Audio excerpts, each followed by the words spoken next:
হরে কৃষ্ণ। বন্ধুরা কেমন আছেন? আশা করি সবাই ভালো আছেন। তো আজকে আমি আলোচনা করব গীতার প্রধান প্রধান বিষয়সমূহ নিয়ে, যেমন অর্জুন বিষাদ যুগ।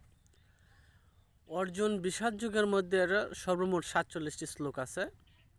তো আমরা যদি এটাকে ভেঙ্গে ভেঙ্গে আমাদের মনে রাখার জন্য কিংবা গীতার থেকে সংক্ষিপ্তভাবে কিছু জ্ঞান অর্জন করতে চাই, তাহলে আমরা অবশ্যই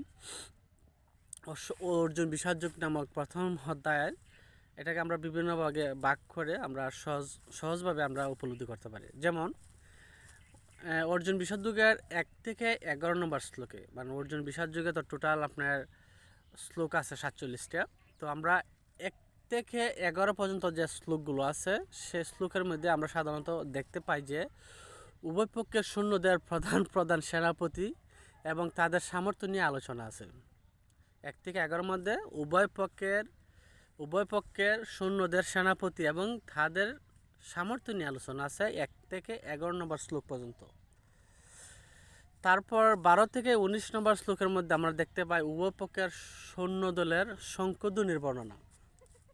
উভয় পক্ষের সৈন্যদলের সংখ্যাধ্বনির বর্ণনা আমরা শুনতে পাই 12 থেকে 19 নম্বর শ্লোক পর্যন্ত। তারপরে 20 থেকে 27 নম্বর শ্লোকে আমরা দেখতে পাই অর্জুনের সৈন্যদল নিরীক্ষণ করার প্রসঙ্গ। অর্জুন যে নিরীক্ষণ করছে কার দলে কেমন সৈন্য দল আছে সেটা দেখতে পাই আমরা 20 থেকে 27 নম্বর শ্লোক পর্যন্ত। এবং 28 থেকে 47 নম্বর শ্লোক পর্যন্ত আমরা যেটা দেখতে পাই সেটা হলো মোহে পরিব্যাপ্ত অর্জুনের কাপুরুষতা এবং স্নেহ ও সুখাবিষ্টকতা। তো বন্ধুরা, আমরা সংক্ষিপ্তভাবে আশা করি কিছু হলে আমরা অর্জুন বিষাদ থেকে জ্ঞান অর্জন করতে পেরেছি। ধন্যবাদ।